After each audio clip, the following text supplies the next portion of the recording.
本港股市喺銀行股帶動之下急升450幾點。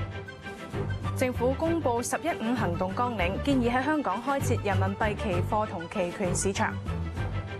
匯豐銀行證實向百幾個資訊部員工提出自願離職計劃。